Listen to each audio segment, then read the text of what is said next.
Okay, it says we are live. So good We are morning, live. everybody.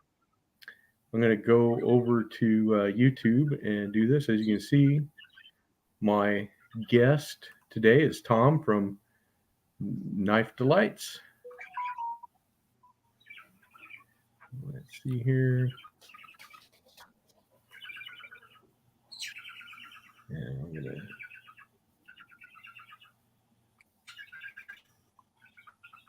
There we go. I think we can, yep, there we are. Okay, I got the YouTube things figured out finally. So All right. Very good. All right. So, hey, good morning, guys. As you can see, my special guest here is Tom from Knife Delights. And we're starting a little bit early this morning. So we'll just give everybody a couple of minutes to come on in. And we'll see, because we have right now just Gizmo, and we'll see what happens. How's everything? Can you see everything, Gizmo? Do you see both of us? You're our test guy.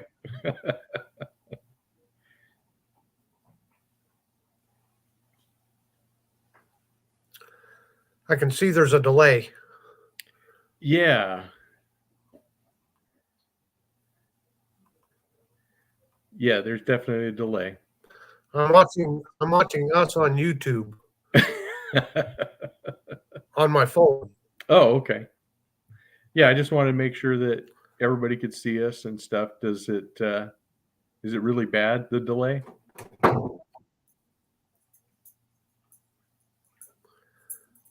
From what I see on the screen, because I'm not in YouTube here on a laptop, I'm just on my phone. So, yeah, there is. Okay, let me see if there's anything I can do. No, it's probably on my end. It's okay. It's fine. It says Knife Delight is fuzzy. Am I fuzzy? Yeah. Well, I don't. Well, do I need more light? No, it looks like you're freezing up a little bit, is what it looks like. Yeah, because you moved in there. Can't say, just want to drop by and say, hey, okay, Gonzo. Well, thank you for doing that. I appreciate you. Now, I'm sorry you can't stay, but yeah, we're going to have some knives to show and some other stuff. Looks like we're twins. Well, we're definitely peas in a pod, Gizmo. That's for sure. We're brothers from another mother. It may be my internet. It may be my internet. Sometimes we don't have the best. Sometimes we don't have the best connection. So maybe that's what it is. I don't know. Well, it's possible. Okay. Well, actually, you're a minute early before we have to start. So hopefully, we'll gain some more viewers here. I think we will, because we've had a lot of people show up in the past. So hopefully that will happen. That we'll have a bunch. So, hey, my brother Rodney showed up. Hello, Naptastic EDC. Going outside to work, so you can't say, but wanted to say hello. Well, thank you very much, Rodney. I appreciate you. It's been a long time too, so definitely be good at work, and yeah, make some more of those fantastic ratifications that you do, because they are awesome. I'm not worried, Gizmo. Tom's doing good too. I'm not worried. By the time he's done, he'll be an old pro. It is certainly different how you have to sit here, though. Like you said, the mirror image. Yes, it's different. Very confusing, and you won't get used to it, because I'm still not used to it. I'm trying to stay. Yeah, I'm trying to stay in shot, and I keep moving a little bit, and I'm like, then to get back centered into the shot, I'm going the wrong way. So Yeah, that happens. That's for sure.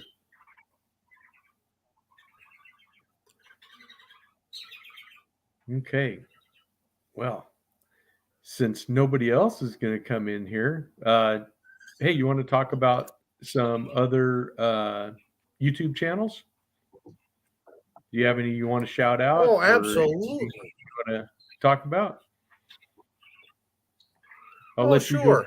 first. Uh, Let me go first. Well, I'll just say this.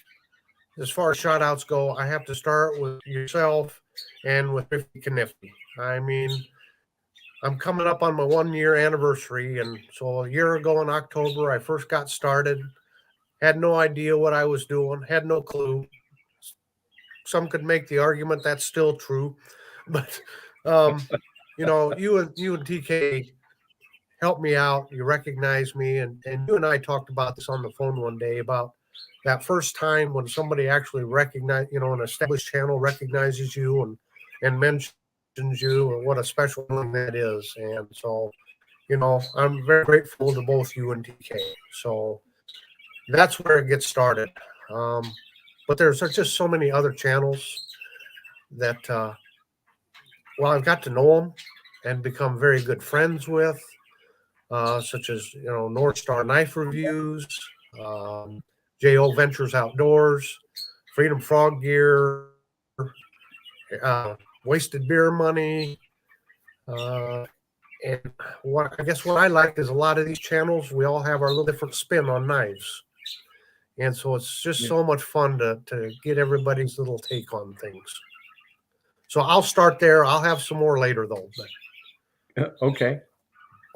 Yeah, that all sounds good. Hi, DJ. I'm glad you are here. And yeah, we're here for a whole hour. So, and yes, Gizmo, I did see that Thrifty hit 1,500 subs, which is quite a mile marker. I'm not there yet myself, so. But yes, Thrifty is definitely one of the channels that I was going to shout out. But when we talk about established channels that helped me to grow, I would have to go with JB from Big Red EDC. He's helped me out tremendously. Jersey Knife Guy, he was a inspiration, and he's been there for me. Williams Knife Life, another great guy that's helped me out, and also NebuCloud, because he's the one that kind of got me rolling into the BPEX group, and that's where I met Gary from The Last Ranger, and he helped me out. He designed my logo. He got me in the Apex group. So I mean, I have lots of people that have helped me out along the way, and so I'm glad to pass that help and knowledge on to the guys that are starting up, that are smaller, that are behind me. Some of them, like Thrifty, he started after I had already started, but he has, surpassed me. And so he's gone right ahead and got to 1,500, and I couldn't be happier for him. Because he really does put on a good show.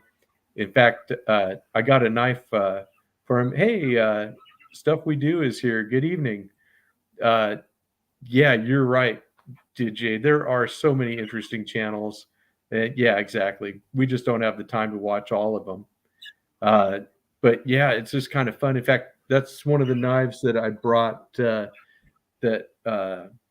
Thrifty Kniffy had one. Let me see if I can show the knife. I don't know if you can see it yet or not, but he had his case Slimline Trapper.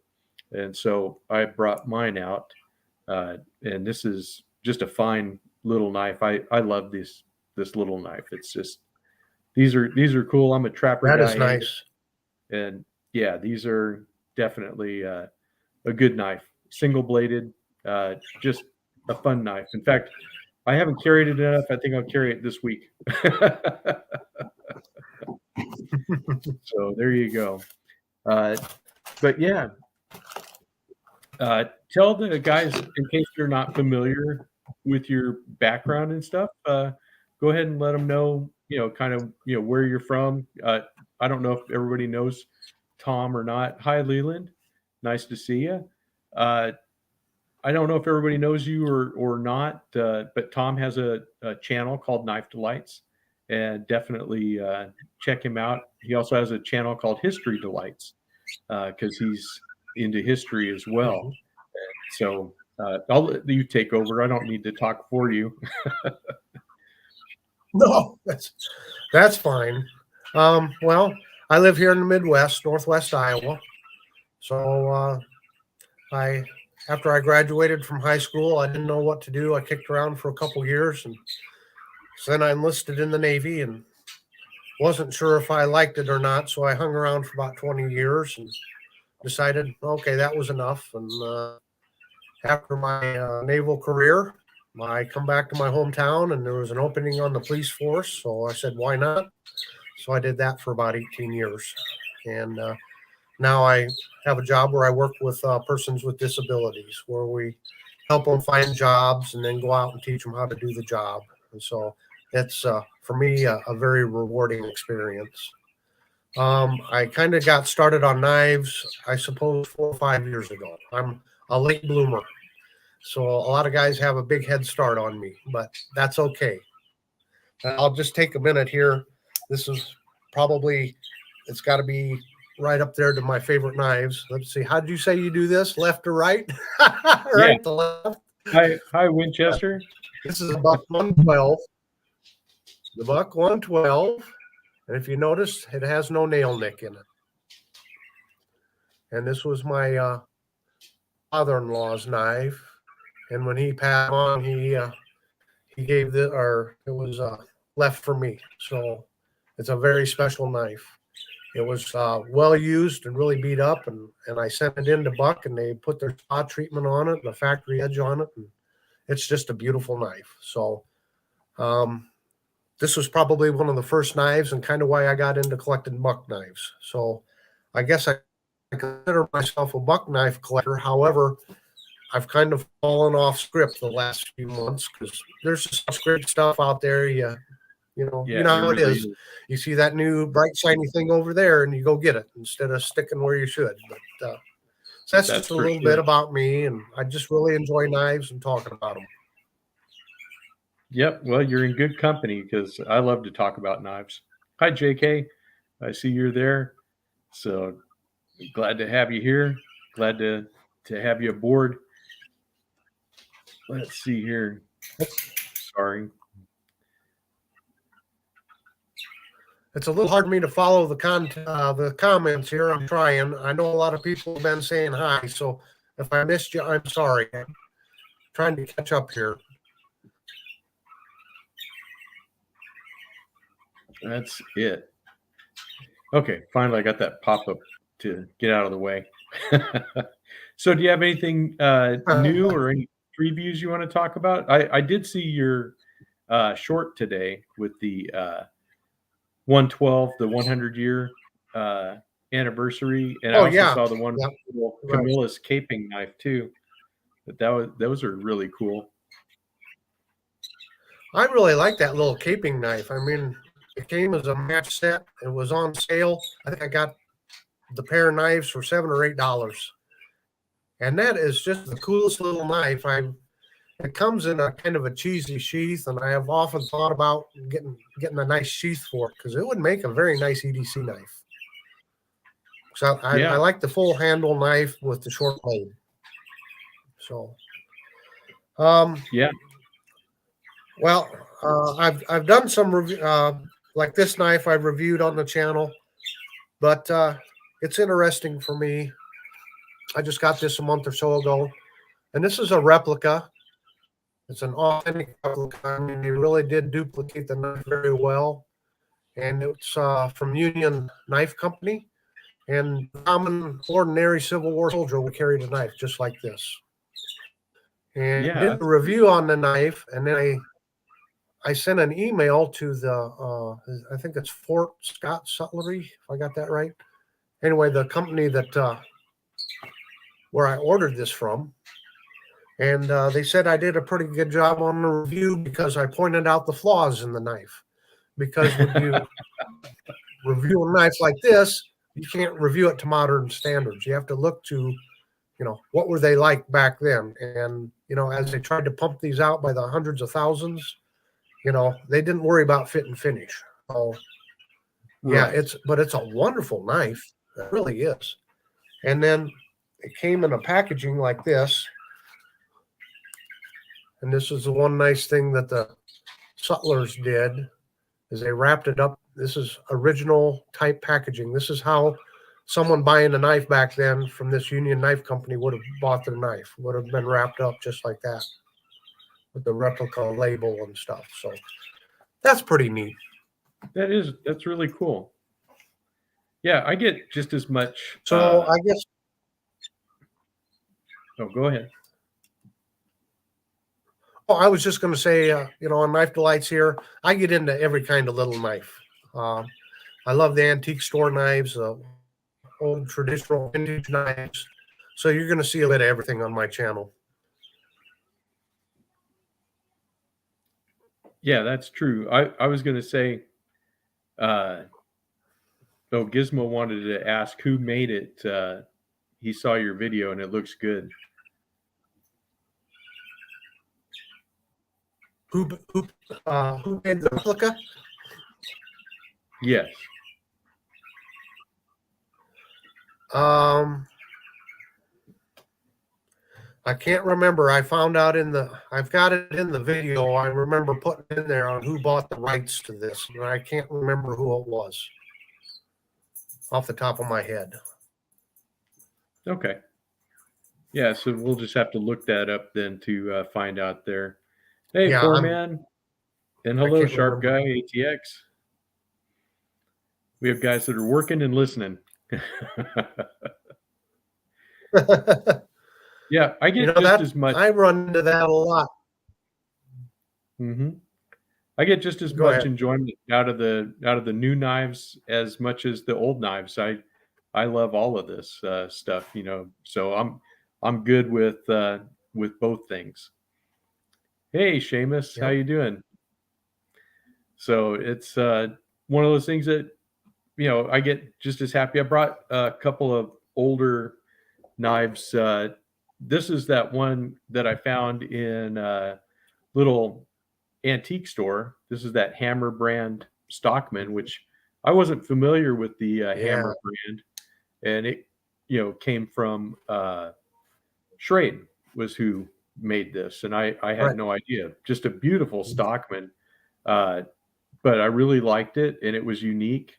And it's one of those things of when you see these things in an antique store, you just are like, wow, I never saw this before, and so then the hunt is on for the different information you can find and the different things. But, this is just a great knife, which I found out was made in the 1970s, and then, of course, I have my old 34 OT. Actually, this isn't the old one. This is the old one here.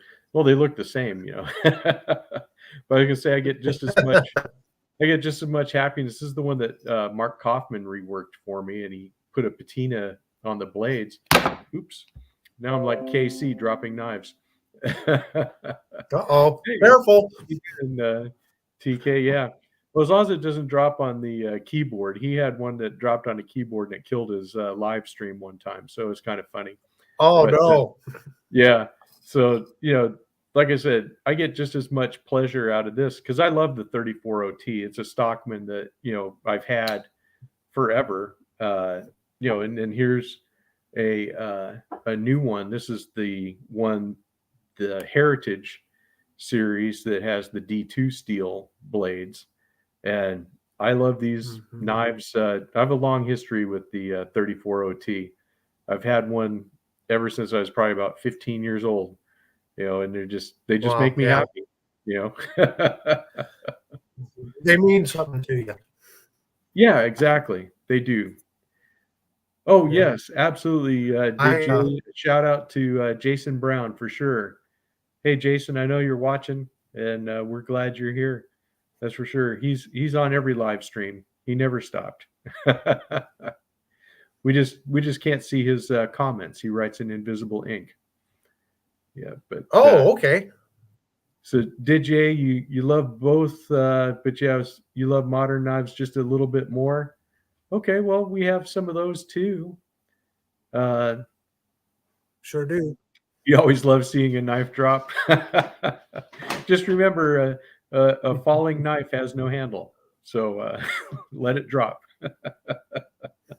That's right. Let it go. Yeah, you don't want to Well, catch. this is what I have found, so interesting getting to know everybody and watching the different channels is everyone has their thing that they like to see, but that does, uh, necessarily stop them from checking out other things. Like me, I'm not so much in modern knives, but that doesn't mean I don't watch channels that have modern knives. Um, there's some great channels out there that pretty much exclusively show the big knives, the big choppers. You know, Legion Tactical Cutlery, Choir Boys, Outdoors, wonderful channels. And I enjoy watching them just as much as any other kind of channel. So, Yeah, that's for sure. Yeah, so Halloween is coming up, and so I brought out a couple of Halloween knives that maybe not Halloween themed. Well, one is, but I did want to show off this nice North American Hunting Club single bladed hunter with the orange and black bone covers because it's just such a nice knife. Just a big old giant clip point on there, but with the fall colors, uh, just absolutely gorgeous. I really like how they did this. It came out perfect. But the other one I have that is Halloween themed is my Zombie Nick Trapper, which I don't know if you've seen the Zombie Nick knives, but they're the toxic green and that has the Zombie Nick blade etch. I don't know if that's showing up. I did do a video on it. I'll bring this guy out for some regular videos too. But it says Zombie Nick on the one blade on the clip point blade, and then the spay blade has the other logo of "Friends don't let friends eat friends." Just good advice for yeah, any zombie movie. good advice. Yeah. But those are my Halloween knives. Do you have any Halloween knives, Tom? No, but I do have a modern Okay, as it rolls let's take a look. across the screen. It's a CRKT M21. Oh wow. It was designed for special forces. So it's a wonderful knife here. And this is one I would always carry when I was on duty. This was one of my backup knives. When I was on duty and out on patrol, I usually had about 6 or 7 different on me. I had them all over. One or two in each cargo pocket, one in each pants pocket, one on my ankle, one on my neck underneath my vest.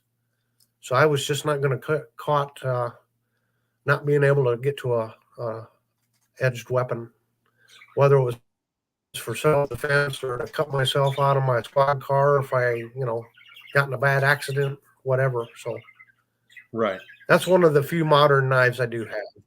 Yeah.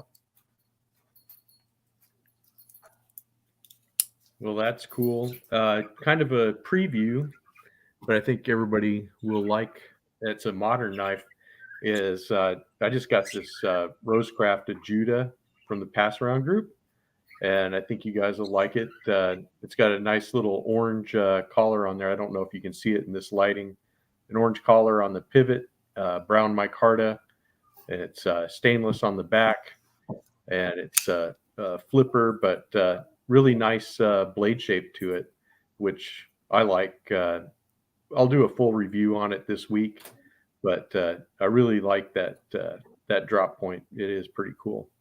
It's tough to do a knife review with it, when you're doing a live with the reverse image that you see, and then having to try to show all the different parts of the knife. So definitely makes it a challenge. Here's one that kind of takes the best of both worlds. It's a modern knife. Okay. It's got a lot of traditional features to it. For one, it's got a nail nick in it, but it is a liner lock. And this is a Buck Durham. And let me get up there right. Okay. My good friend Stuart Harvey from Canada sent me this. Oh, nice. And it's a model you can only get in Canada. So let me see if I can back it up here. So I know CRKT made an, what was that, the CEO? CRKT CEO? That's what this knife kind of reminds me of. Oh, okay. Just a very, very nice knife. But yeah, it's a modern knife with the old school, nail nick and things like that. So I like how with some of these knives are starting to blend the two worlds together. Yes, they are.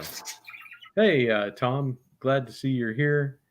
Yeah, JK, you prefer traditionals or modern traditionals, but you have about 3/4 moderns, like the zombie Nick knives.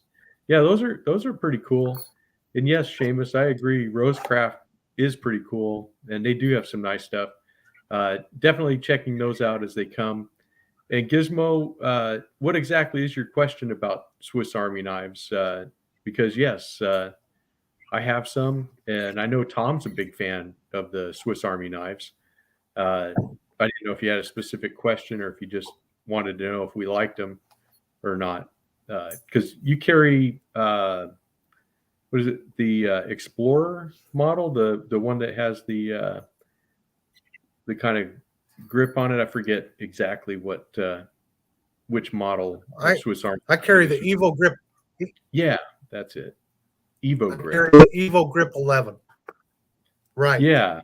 So I was waiting for a pocket check, and when you do pocket checks, I usually don't participate because I'm pretty boring.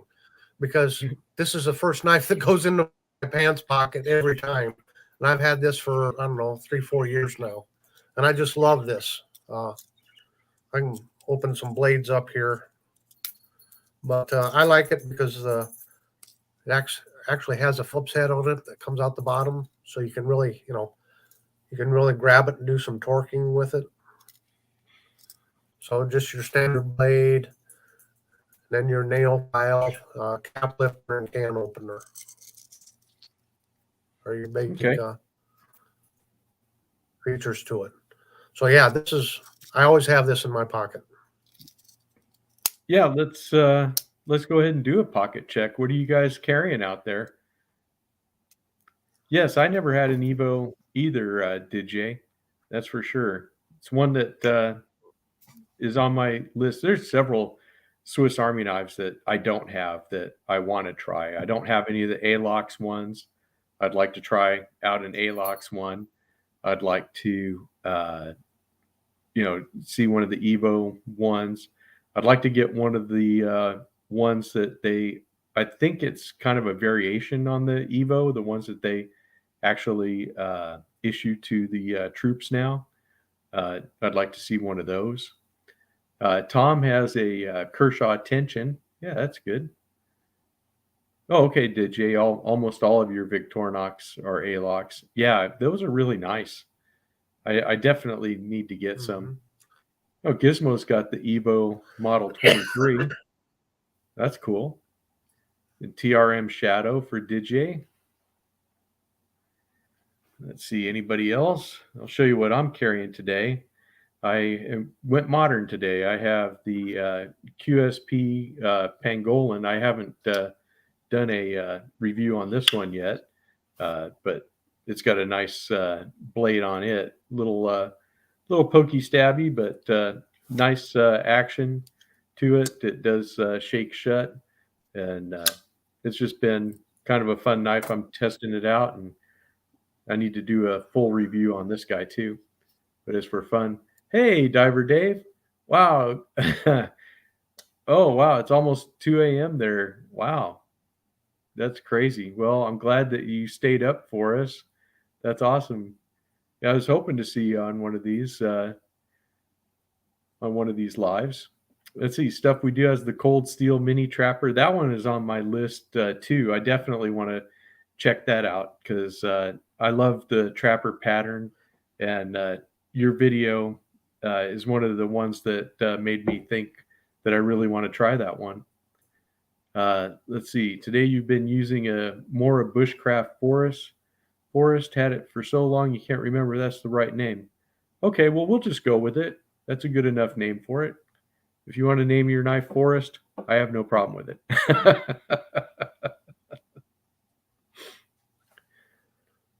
But yeah, it's that's cool. I think everybody. Oh, Seamus has the QSP Penguin that he got from your buddy CB Tactical, and an MKM Micro, and a Kaiser V3 Vigor is backup. Yeah, CB Tactical is a great channel. Definitely check him out. And he made that Kydex sheath for me for my sharp finger, which I just did a video on that, and it's still I love that sheath, and he did such a good job on that. He's such a good guy. Definitely check out his channel. And let's see, you're on vacation in the Philippines, no work tomorrow, so you stayed up a bit late. Good deal, Diver Dave. Hey, Mimo, how you doing? Yeah, check out Michael Morgan's YouTube channel also. He just started up his channel along with Bluminati Ninja. He just started his as well. So definitely check those guys out. Let's see, what else do we got going on? Anything else? What kind of knives did you want to talk about, Tom? We have all kinds of stuff we can talk about. Well, do you remember that series of knives we were talking about? And I was going to run and grab them real quick, and I didn't run and go grab. Would you like to start off with your Ichthus, and I'll run and grab mine real quick? Okay, I'll be right back. All right. Way back when.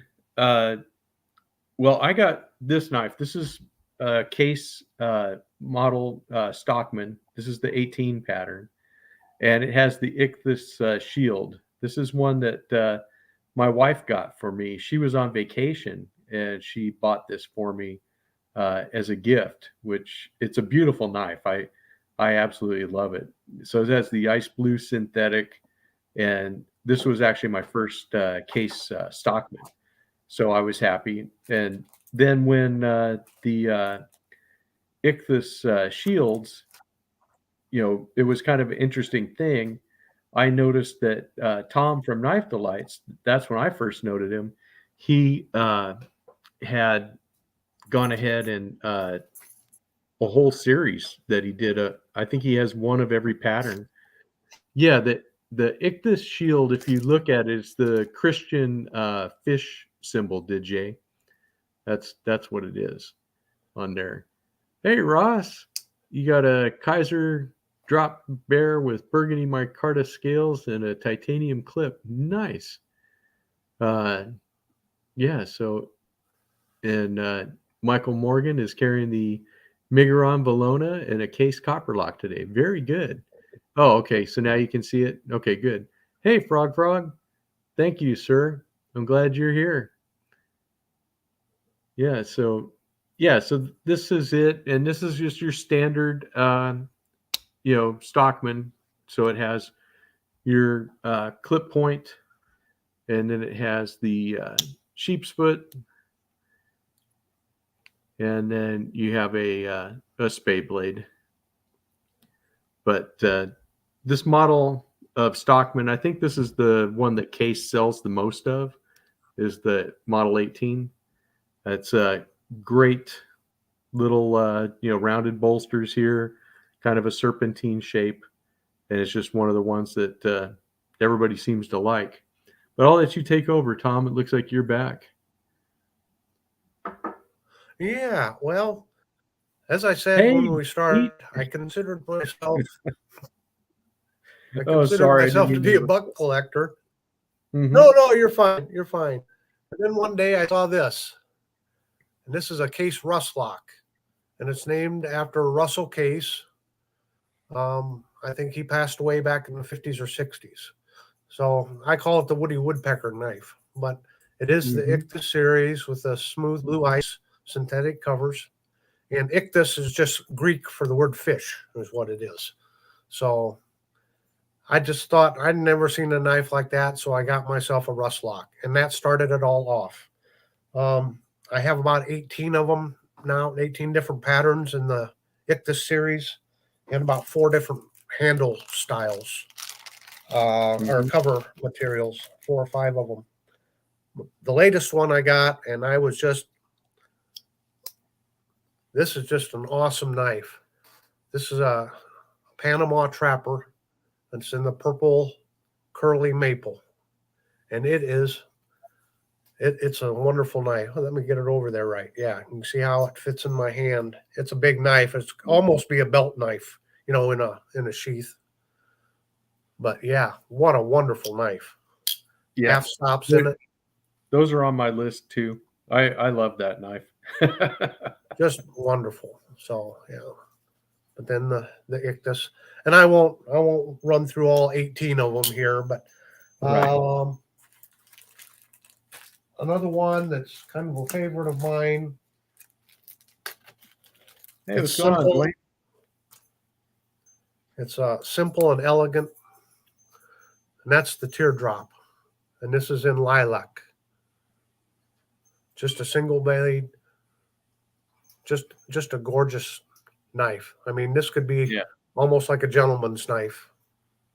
Oh yeah. So I just love this one. So if you want to talk for just a couple minutes, I'll get a couple more of them ready here, RJ. Oh, sure. Yeah, no problem. Just want to say hi to Dwayne and Pete. Glad you're here. Jersey Knife Guy himself. We were talking about you just at the top of the show, talking about how you were one of the channels that inspired us, and that we enjoy seeing your stuff. So we're glad you're here. So many great channels that are there. Let's see. Anyone in the room here who went to Blade Show West? You're welcome, Pete. No, DJ, I did not head out to Salt Lake City this year. I'm hoping that if they have it close to me, I'll go to one of those. But yeah, Blade Show West is definitely where I would go if I was going to one of them. But yeah, that's for in the future. Are you ready, Tom? I am. Okay, let's go. Next one up is the what's this? The mini copper lock. Oh, I like those too. It's a mid-lock knife, and it's got backwards again. Yep. It's got the white synthetic. So just another gorgeous knife. Yeah. Nice, Frog. I hope you go to Atlanta also. And then we have this one here. Just a simple case lock back knife with the it's purple. I can't remember. Oh, violet, ultraviolet, I think is what they call it. And this is bone handle here.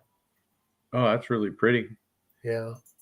I've got 2 of them in this, and I don't remember what years these are from. So the blue ones, I think, was 2018, and I got what I thought was all of those, and I thought I had all the Ictus knives, and then I realized I started seeing them from other years in these different colors and this and that. So I don't have the complete color pattern. I don't need to have 5 different trappers with the Ictus symbol. As soon as I get a pattern, and I've got that pattern with the Ictus on it, I just look for a new pattern. I don't look to, double up on them or anything like that. So, right. As I said, I think I got 18 of them now, and I'm missing one, which is the doctor's knife, and that was in the ice blue synthetic. And you cannot find them. I've got an alert out on eBay. They send me, case doctor's knives every day, but I haven't found an Ictus one yet. So, as far as I know, in the series, that's the only pattern I'm missing. Well, there you go, guys. That's your mission. Help Tom find his doctor's knife so he can complete his collection. Yeah. Doctor's knives are cool anyway. Yeah, they are. Yeah. They really are. So I do have more of those patterns. If someone wants to see more, I can show more of them if they want to leave a comment here, or we can move on. No, I think we're fine if you want to show some more. Thank you, Frog. We did talk about Tom's other channel, History Delights. And yeah, definitely check that out if you guys are into history and little fun facts and stuff. He does what is it, Tuesday tidbits and Friday facts? Yes. Yeah. I've been remiss though. A couple of weeks I've missed it. I got busy at work and the production schedule. I got behind on everything and I had to let them go for a little while, but I hope to get them going again. But yes. Yeah. Yeah, and that's fine. I mean, it's like that for everybody. Life gets in the way and we have to make accommodations for that. So, yep, just when you're ready, we'll be here to watch. That's for sure. Well, I'm going to jump here for just a minute. As I said, I'm a buck collector, and I brought this one out, and I wanted to make sure and get this one shown. I guess Sure. This would be my crowning achievement here. This is a buck 500 Duke limited edition. They made 250 of these. So, and it's got sandbar stag covers. So just a beautiful knife. It's a 500 Duke. Awesome. Yeah, So, it's such a nice knife. That's kind of my pride and joy when it amongst the buck knives there. So I thought everyone might like to see that one. Yeah. Hello, TK. How are you doing? And you too, Andrew. Hello. And for TK, I thought you might drop by. So I have my little Slimline Trapper. This is the one I was telling you about in the comments on yours, and this is the only one I have, but I like it. I like it a lot, and hope to get some more. That's for sure.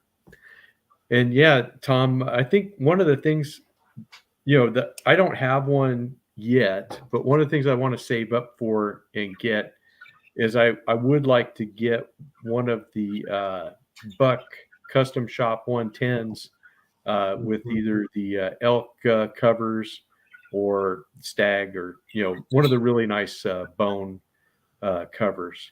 Yeah, that would be nice. Yeah, because I just love the 110. I didn't bring one out, but they are just they are one of my favorite folding knives. I love a good 110. 110s are good. I think I like the 112 better, but they're both excellent. Both excellent. Well, who knows? I'll have to price out a 112 custom also and see how much that is. Maybe I'll get both. A pair of them. Get a pair of them. Yeah, a big one and a little one. I think everyone likes a good copperhead. I know I do. I know Pete does. So there's the ictus with the lilac. It's coming through as kind of a light purple, but it's actually more of a pinkish color. But yeah. So yeah, wonderful knife. Wonderful knife.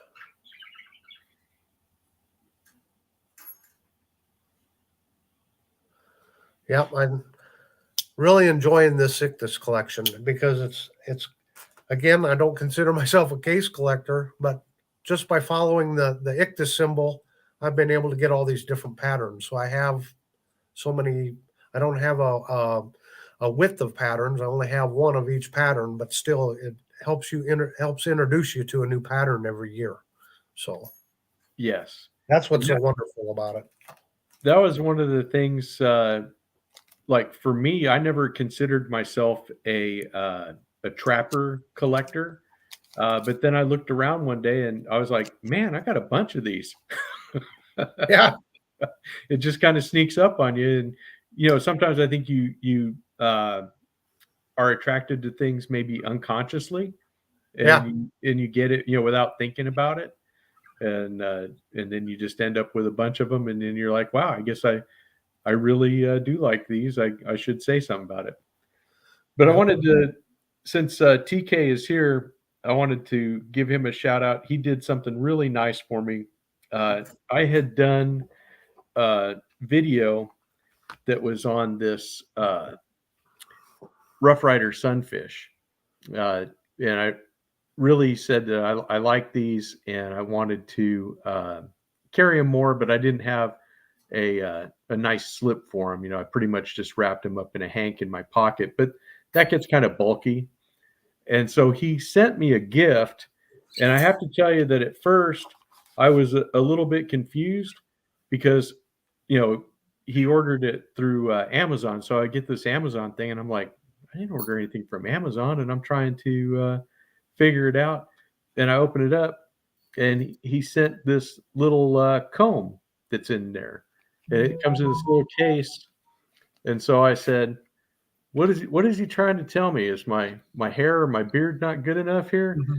But it's got a really cool little folding comb that has a little skull head on it, you know, which is kind of nice.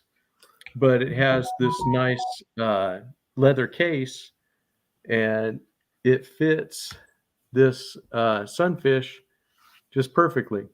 And I was so happy with this. I carried it yesterday. So thank you again, John. This was actually a very awesome gift, and I like that repurposing things.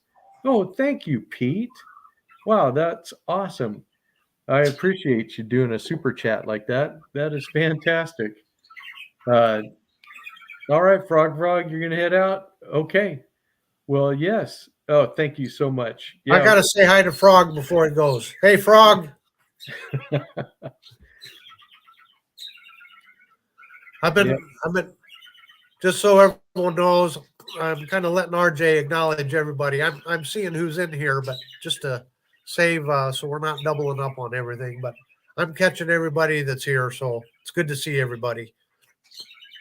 And for Tom Weingart, I hear you about the 110 with stag handles and finger grooves. That's exactly what I was thinking too, brother. You and I are on the same wavelength. You couldn't go wrong with that. No, not at all. I think that those are awesome because the old buck that I had when I was in the service, the 426, the lightweight or buck light, you know, before they came out with the new buck lights. Uh, the one I have is a finger groove pattern, and I love how that feels in my hand. So I would love to have a regular one, you know, with the brass and you know stag with the finger grooves. I think would be very striking as a just the way it looks. It looks fantastic, but then how it feels in hand because I do like having the finger grooves on those. So definitely that and a finger groove 112. Those are future buck purchases. I think another one that that I like would be the Selkirk because I haven't gotten one of those, but I've always liked the way that those look. Those are just a really beautiful blade.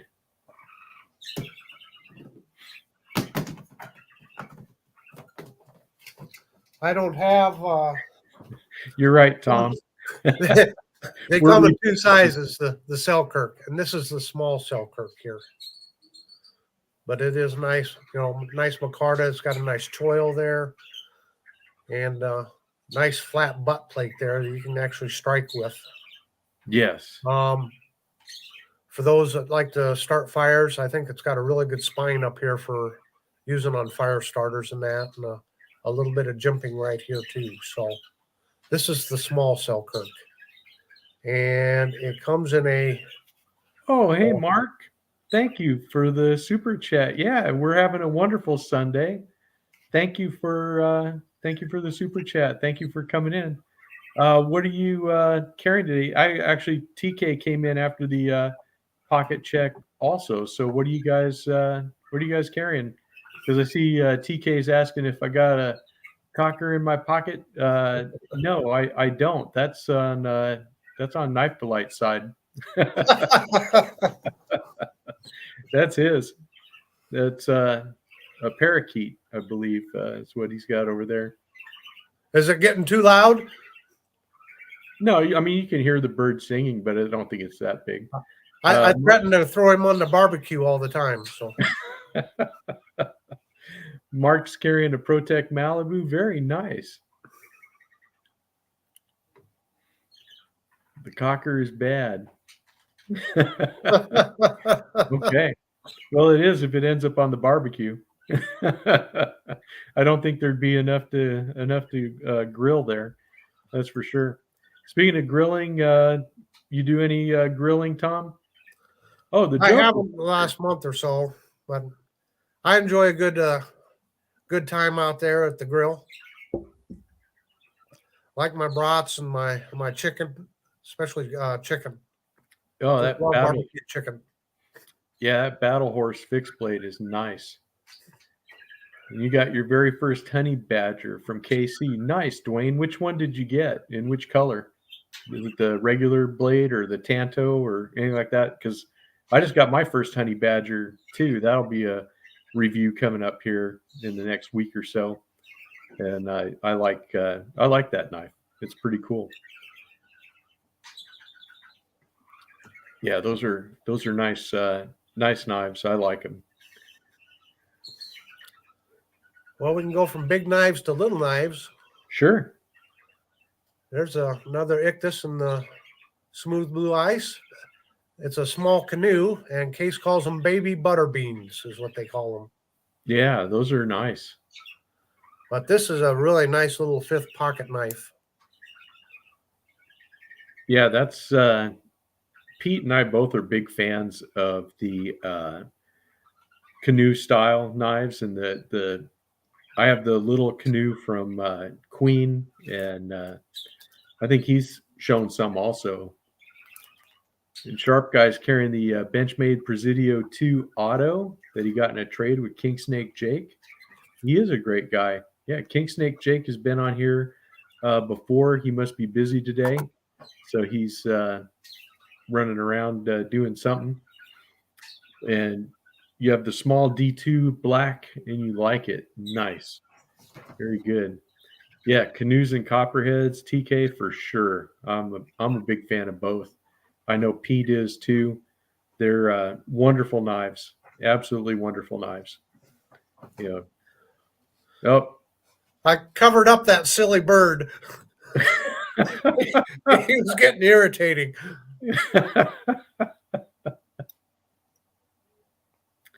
Well, that's okay. Not a problem. Got time for one more here. This is the medium Texas Jack. Oh, I love the Texas Jack. That And, is such a wonderful The knife. ultraviolet, that's bone. Uh-huh. So yeah. Yeah, the Texas Jack, and in fact, I have one. It's in the amber jig bone with the CV steel. In fact, I found out about that knife from watching Mark Kaufman's video. It's a couple years old, but I definitely think that anybody that's interested in it should take a look. He has one that belonged to his grandfather, and then he bought a newer one. So awesome that he had that knife passed down to him. But then that was how I saw it. So I was like, cool, I definitely want to have a knife like that. And, I got one and I like it so much, I think I'm going to have to get another one so I can have one to keep nice and one as a user. And Tom Weingart has become the king of all microwaves. There you go, the little nuclear oven. You got it.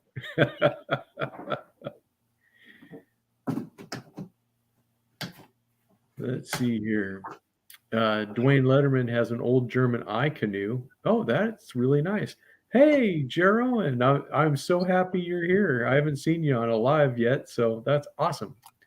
Yeah, I don't know, Pete, if Mark left already, but Mark is a great guy.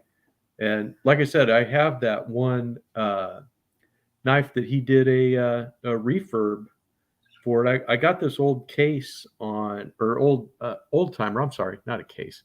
We've been talking about case.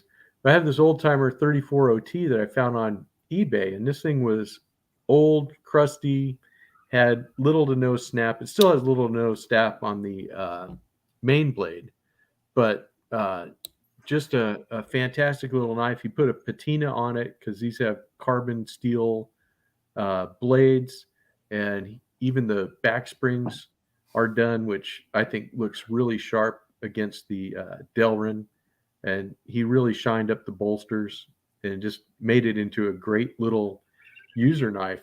And he does such a good job doing that kind of work. Uh, Definitely contact him if you need something resto on an old knife. He is one of the best guys there. So yes, they are great colors on the Texas Jack, Andrew. And yes, Jeroen, I am. It is great to have you here. I always enjoy your comments on my videos. I always look forward whenever I see something from you. I know it's going to be good. So that's awesome. Hey, Blazeburger. Yes, we got some walks and talks today. We're doing a little more traditional than a little more modern. So yeah, we definitely have stuff that can walk and talk. Speaking of a traditional one, that this was a surprise gift that I received this week, and I'm going to do a full review on it. But I got one of these, and this is a Roper Muskrat, and so this has two of these beautiful clip blades, one that comes out of each end, and so as you can see here, it's just here, I'll back it up a little bit so hopefully this shows up. But yeah, you can see absolutely both of these blades are identical, two full-size clip blades. So this was fantastic. Let's see here. RJ, is he any good with old guys? Oh, if you can benefit from, having him do some grinding, buffing, and putting a forced patina on you, Tom, it just might fix you up. I don't know. Let's see here. You'd love to have a traditional meetup. There aren't many people that enjoy traditional knives. You know what, Pete? I agree with you, and I wish that if we weren't on opposite sides of the country, I would definitely meet up with you to go look at traditional knives with you. I think Tom is a lot closer to you than I am. You got your Muskrat out too? Yeah, I just thought I'd show the buck Muskrat. Nice. They're kind of unique. Typically, the Muskrat has two of these long clip blades, kind of the California clip or whatever they call them. Right.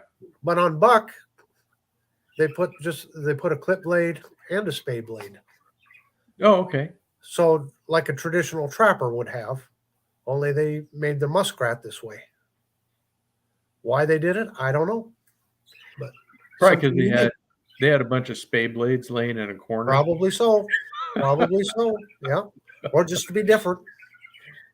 Yeah, it's actually more like, because the moose pattern usually has a clip and a spay, but you're right. It's usually a bigger and a different spay. It's usually that Texas spay blade, which looks a little bit different.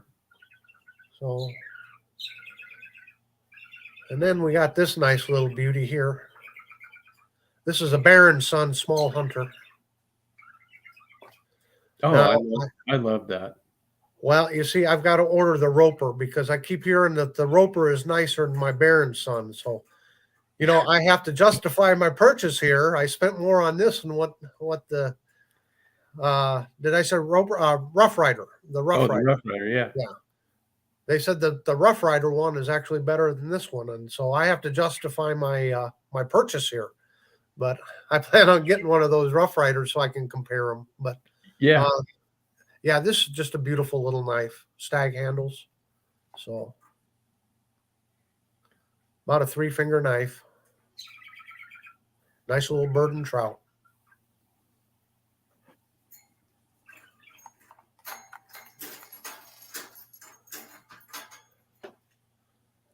Yeah, so yes, Thrifty, it is like a trapper, but on two ends.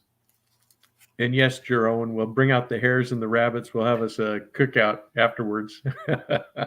Yeah, that sounds good. And Leland says his favorite case is the Rust Lock. And that's one I haven't tried yet. I should get a Rust Lock eventually. Did he His see my second, rust lock? I don't know. Go ahead and pull that out so he can see that again. Let me bring that right back up here.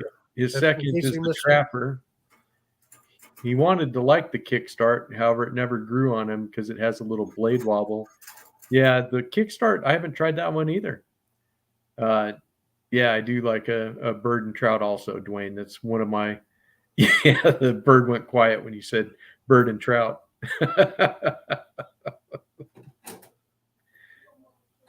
You want to see the old Kershaw? Oh, the Kershaw field knife thrifty. Let me go grab it real quick because I don't have it right at the moment, but I can get it. I'll be right back. Keep them entertained, Tom. Keep them entertained. I can't juggle. What should I do? How about, what are we going to look at here? How about a buck 119 special? I don't think anybody likes to look at these. I've shown this on the channel several times. This is a 50th anniversary edition. See if we can get up in there. Or 75 years. I'm sorry. Buck knife, 75 years. But I figured they'd like to look at a 119 while you were gone. Oh yeah. Well, I don't blame them. I'm back. Mission accomplished. Yeah, so I have this guy. This is the old Kershaw, the 1050 field knife, which this is awesome. I bought this knife right before I went in the service, and I've just always loved it. I loved it way back in the day, and I still love it now. This has got the old OS 8. I think it's OS 8A. On the tang, it says Kershaw, Oregon, USA, made by Kai, Japan. And then here's the model number, the 1050. Brass and phenolic resin with the finger grooves. I've always liked the finger groove knives. Got some jimping up on top. And this is just awesome. I know. Oh, Gary, you're here. That's awesome. That's okay. How old did I say it was? I think I bought this in either 80. I must have bought it in 82 because I think I bought this the year I graduated. Yeah. So yeah, it's been a lifelong companion. Absolutely love it. Yeah. So this is definitely early 80s, late 70s production. Just a beautiful, beautiful knife. I know Gary, the Last Ranger, has one. Yep. Yeah, Jersey said if I ever wanted to get rid of him, I could send it to him because he loves it. Yeah, so this is about 40 years old, I guess. Yeah, and who else has that knife? It's Gary, the Last Ranger, has that. No, you never got one, Blazeberger? I got you by 7 years. Well, maybe. Who knows? You could have been held back. Yeah, this is just awesome knife. Love it. I'll never part with it. Well, I mean, I guess someday we all part with our stuff, but yeah, that's one that Jeroen's in denial. It's still 83. Yeah, I wish it was. Yeah, very nice. Love solid build knives like that. Absolutely. This thing's like a vault. I mean, did you hear it when it locks up? I mean, that's a snap on that. Yeah, love that. Yeah, I hear you, Jerome. I was thinking about that with my I was taking my son to work today, and I told him, I said, I can't believe I've been out of high school for 40 years. So yep, it is. It does have a nice snap. to it. That's for sure, Pete and TK. But yeah. Oh, that's a beautiful knife, Tom. Well, I thought if he was going to show boyhood knives, I'd show mine. Yeah. I probably got this when I was, I don't know, 13, 14 years ago. 13, 14 years old. More than 13 or 14 years ago. But this is Right. an edge mark from Soligen, one of the imports, Nice. but it is stag handle to it. So I've had this knife for many a year.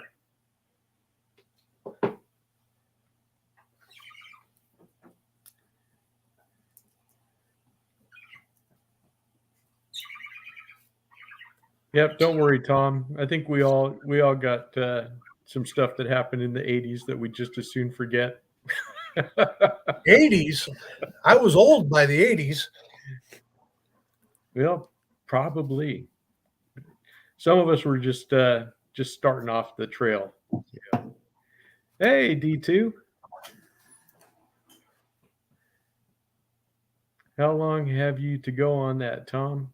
I don't know. Oh, okay. Yeah, Gary, if you want me to be on Tuesday, I don't mind doing that too. Yeah, and Jersey Knife Guy is 50. Yep, I passed that a while back. You were born in 81, Gonzo? Wow. Blazeberger was born in 85. I don't think we want to get into a measuring contest of how old we all are. I think No, you know when I knew it was time to retire from the Navy? What's that? I knew it was time to retire when we were getting new seaman recruits on board ship, and they were born after I had first enlisted. I knew it was time to go. Yeah, that's for sure. Wow, Mimo was born in 82. Thought I'd share this one. If they like to hear clicks, this is the smoothest little knife.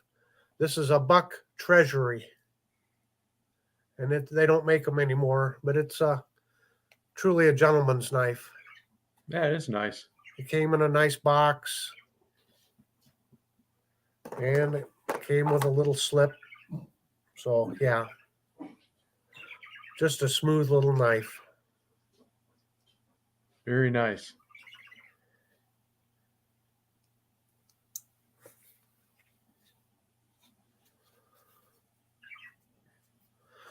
Oh, yeah. That's for I saw sure. Andrew's comment here. The Soligen fixed blade is something you can imagine a sailor on the old clippers having on the belt. Absolutely. Yep.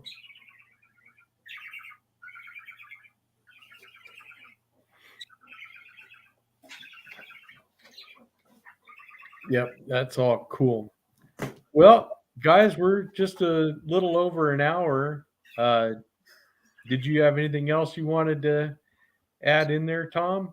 I think we might think about wrapping this thing up, give people time to get over to Nixon was Watergate and about the time I popped out.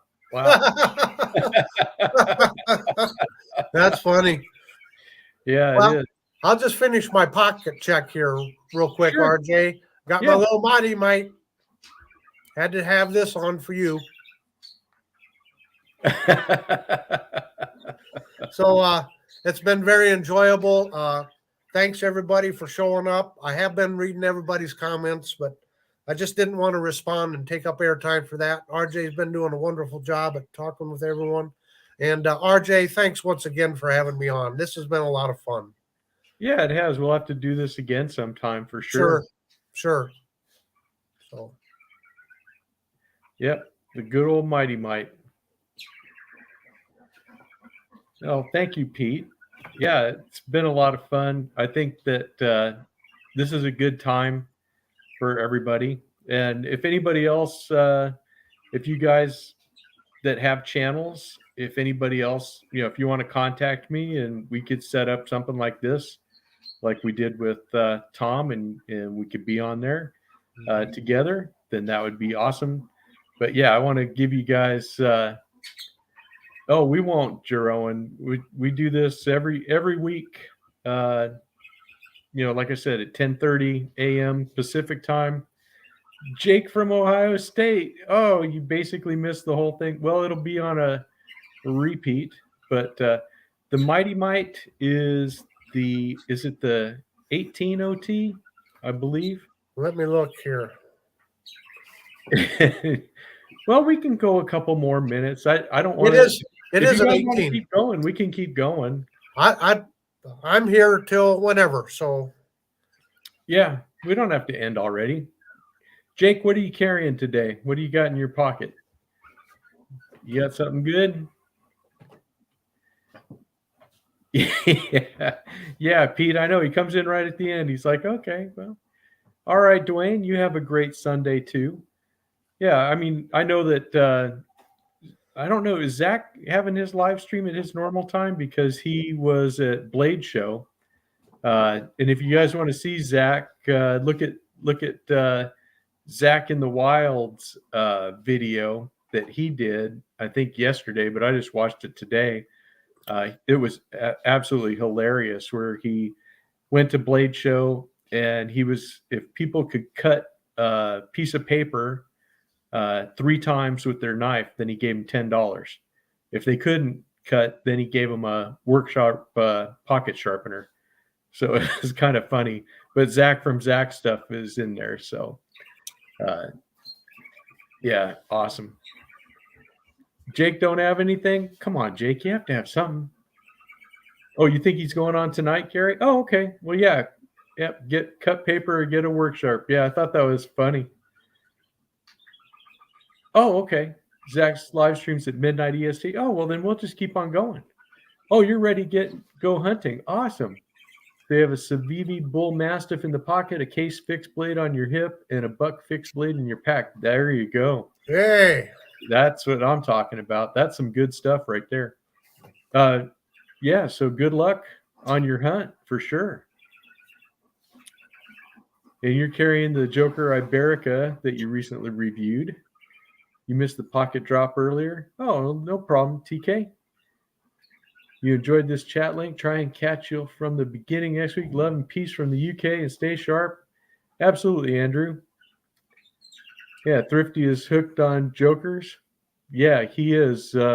William, when he started reviewing those, I wasn't very familiar with Joker brand knives. But now that he's, he got a bunch of them in there and showed a lot of them. I still have yet to get one. I know that, yeah, you got some, Pete. And yeah, TK got them. Yeah, they're good. So they named it after you, Jeroen.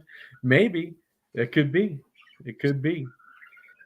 Yeah, I definitely have to try some of those out because I think that they have some fantastic looking models. They have some really nice stag handle knives too that were really, really nice looking. Okay, good. So, all right. Well, we'll keep going for a little while. We might as well. If everyone's interested, why the heck not? So what else do we got, Tom? You got something? I thought I'd show another modern because I know a lot of the guys like modern knives. This is a first tactical knife. Again, this one's out of Canada from my friend Stuart up there. This is called the Viper. And what I really like about this knife is, let's see if I can get up here so you can see it. Right across the top here, there's like a bridge here. So there's lots of purchase to get your thumb underneath. And I thought, I kind of tested this out in a video. I put a lot of slick stuff on my hands and this and that. You can grip the knife good. And with that little bridge up there, you can really get a hold of it to flip it open. And I also thought it was very great because in the wintertime when it's really cold out and you got thick gloves on, it really gives you the opportunity to grab a hold of that and flick it open. So, and it is a liner lock. So just a little different kind of knife here. Yeah, I remember seeing your video on that and seeing all the stuff you put all over your hand and the gloves and everything else. That was pretty neat. And yeah, shout out to Stuart Harvey for sure. He's definitely sent a lot of knives out to all of us YouTubers. He sure has. He sure has. What a wonderful man. He really is. He keeps us going. Yeah, you're right, Jero, and it does make it nice for older arthritic hands. That's for sure. And TK, I hear you. The bird doesn't want to stop talking. Why should we? We're right there. We'll definitely stick around then, because we can't Yes. let Jake not enjoy us too. That's for sure. Yeah, that did have a nice shape to it, Pete. Yep. I think we all love Stuart. He's an awesome guy. That's for sure. I always enjoy everything. In fact, he'd sent me an email yesterday. He'd sent the email, I think, on Friday, but yesterday he was walking his daughter down the aisle. So I think that was pretty cool that his daughter was getting married, and he's probably just chilling right now.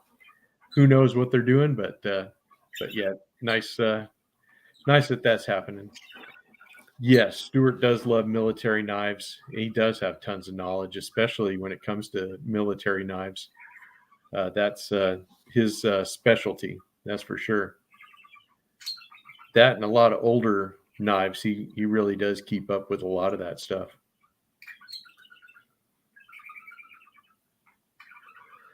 I'm just kind of pulling at random here, RJ. Here's a little marbles knife, another little bird and trout knife. Up until a couple years ago, I didn't even know about marbles. But in doing the research, they really impacted the hunting knife industry back in the early 1900s. They were the first ones to come out with the leather handles on the knife, and to kind of come up with this. No, not this style pommel, but they first come out with the stacked leather handles, and pretty much this design, and then almost all other knife makers started copying theirs. So, and also they had a lot of military models. I know they had the Air Force contract for a while, only it was a rounded pommel to it. But yeah, marbles has just an amazing history. And they said the thing that really put marbles out of business and took their knives off the market was when Buck came out with their folding hunter in the 60s.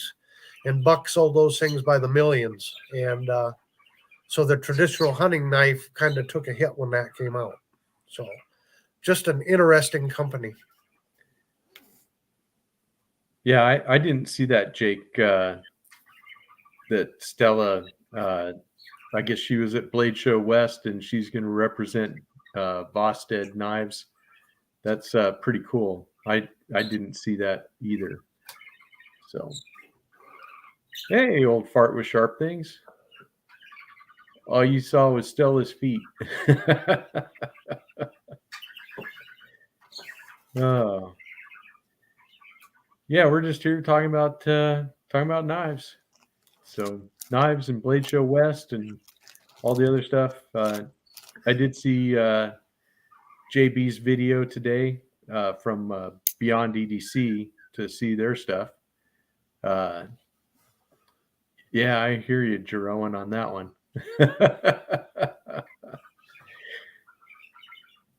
That may be TK. I don't know. Pete will have to answer for that one. But yeah, we're just talking about that. And Beyond EDC, I think, is a really cool company. They, I was able to use see some of their knives from the pass around group, and they're pretty nice. What you got there, Tom? What you showing? Well, this is a Buck 501 Squire. Oh, those are nice. Yeah.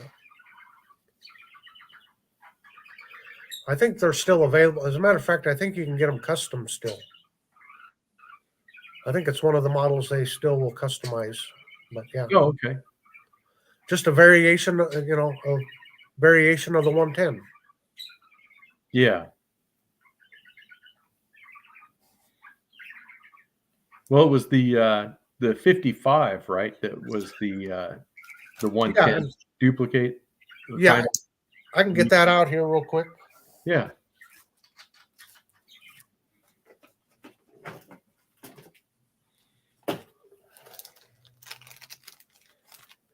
Wow. Yeah, I never heard of him either, Jake. But wow, he has over 7,000 subs. Dang, that's a lot. I figured that that's something. Maybe if I'm lucky, in 3 or 4 years, I might have that many. Yeah, that's a nice one there, Tom. I like that one.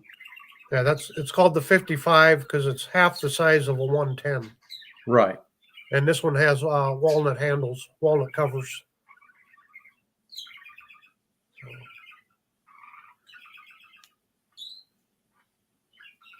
Yeah, that's the thing, Gary. You know, we're all in this knife community, but I think everybody kind of has their little circle of people that they know and that they go to and stuff. But then outside of that circle, then it's not so much.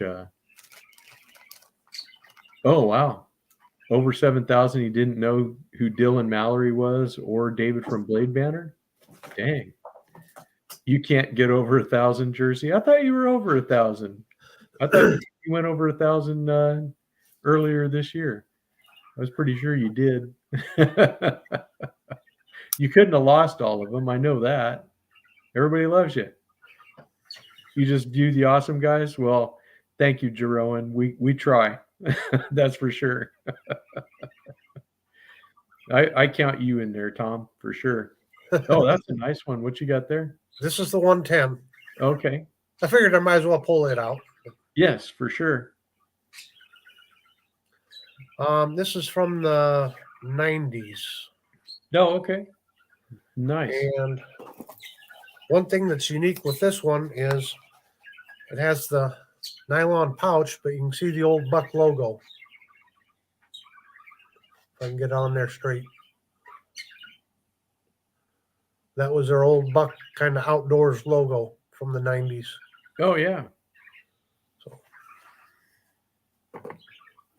Yep, the knife that killed the fixed hunting blades. That's for sure. Well, you know, growing up, whenever you saw someone with a knife on their belt, it was a Buck knife. Didn't matter what brand it was. It was always a Buck knife. And the farmers and everyone around here, it seemed like everyone had on their belt. Oh, Gary would like to compare a 110 and a 112 if you have them. I do. Hang on just a moment. Yep. When you want to talk about buck knives, Tom is the guy. I think he probably has one of the larger collections of buck knives that I've seen on YouTube, and he's got a lot of them from different times and several of the series. He's done a lot of videos on it, so definitely check out his channel if you want to see these in depth. I'm trying to figure this camera out. So yeah, this is bizarre. I told you. Okay, there's the 110, and there's the 112. Is that there? How's that look, RJ? There you go. Is that a pretty good comparison there? Yeah. So as the story goes, and this is a Navy story too, is that back in the day that some Navy sailors had gotten into a fight and somebody pulled out a 110 and stuck somebody with it, and then they said that was not good, so they were going to ban any knives that were as large as a 110. And so they made the 112, and they actually named it the Ranger after the USS Ranger, because that was, I guess, supposedly the ship where that fight took place. And then they were allowed to carry that. And I work with a guy who retired from the Navy, and he said that the Ranger, that they always called it the Danger Ranger because there were so many accidents and mishaps and pitfalls on that ship in particular. I don't know if you ever were around that ship, Tom, or not, but that was what I heard from him. I'm looking for my fixed blade Ranger here is what I'm looking for.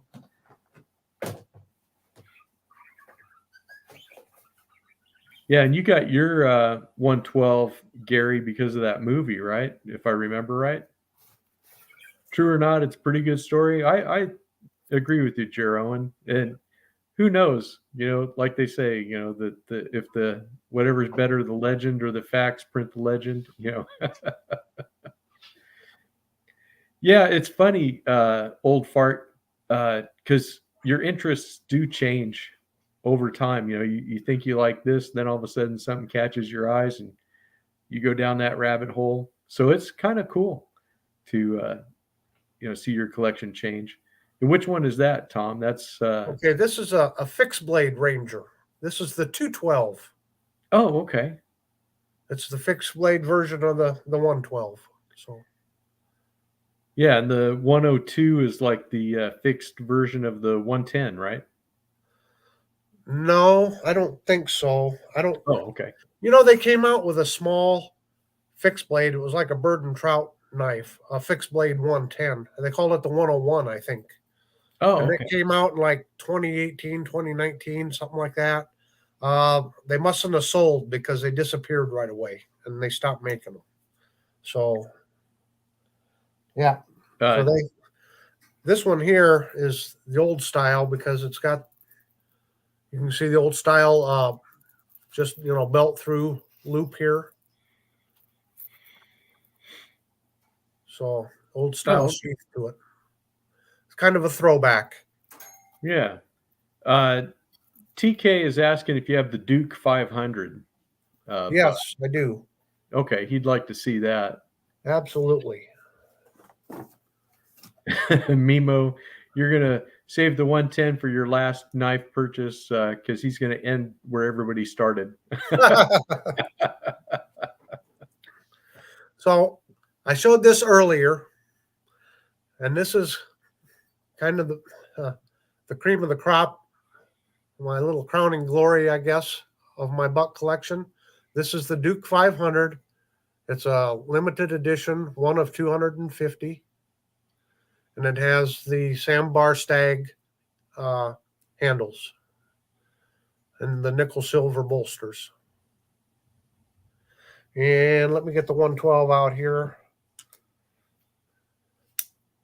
You can kind of compare them that way. Oh, there we go. You can kind of get a size comparison there. They're pretty similar in size. Yeah. But this is the drop point blade where that's got the clip point.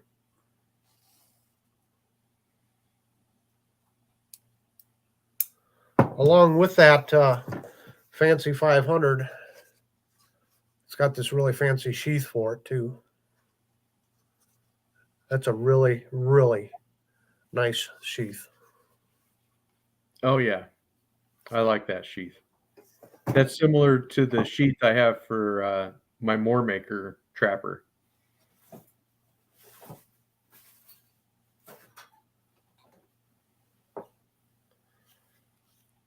This is one of the more unusual fixed blades. This is the 115. It's a caping knife. They don't make these anymore. But what's interesting is this handle here. It appears to be the same handle as what's on the Buck 105. So it's just the blade is different, but the handle's the same. Now Okay. I didn't have the correct sheath for this, so my friend at JO Ventures Outdoors made this wonderful sheath for it. And it's scout carry. And I just love this sheath. Nice. He really did a nice job on it. Yeah. He does great leather work.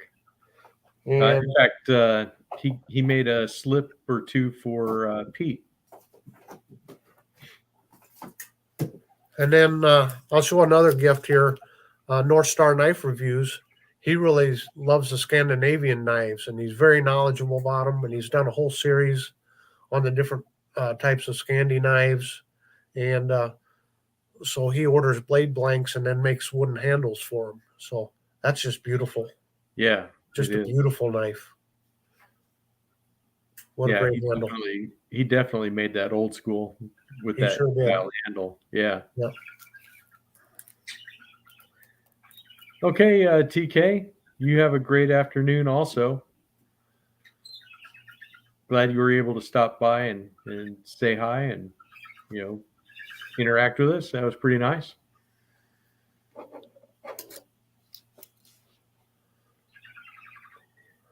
So, Yes, definitely better than the plastic handle with Jeroen. Jersey says you can't leave, so you got to stay, TK, because Jersey said so. That's just the way it is. So let me know in the comments. Do you want to see more buck knives, or do you want me to pull out something random? Or Yeah, or if there's anything that I've shown or something that you guys want to see from my collection, you can let me know too, and we'll do our best to get stuff for you.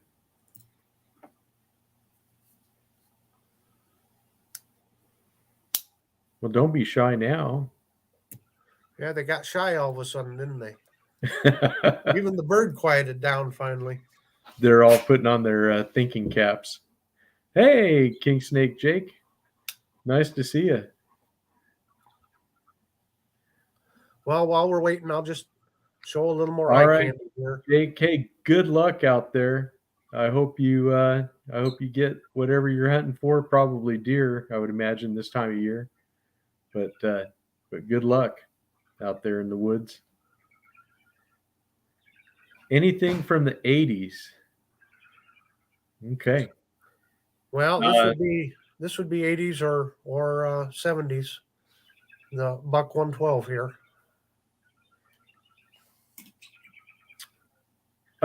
No, I don't have the old bear Jeroen, but I do have a couple of buck 110s. If you guys want to hold on, I'll grab those real quick. And let's see, I'm trying to think of stuff for the 80s. Let me see what I can find real quick. I'll be right back. This is a K-bar hunting knife, and I believe this one was from the 80s.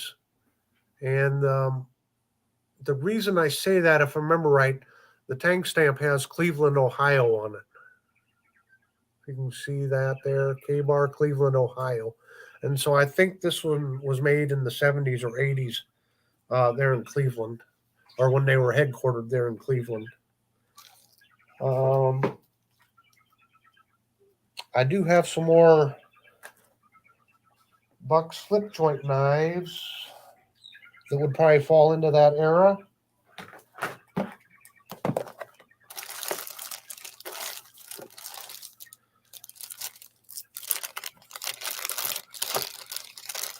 Now I got this one used, but this is a Slimline Trapper.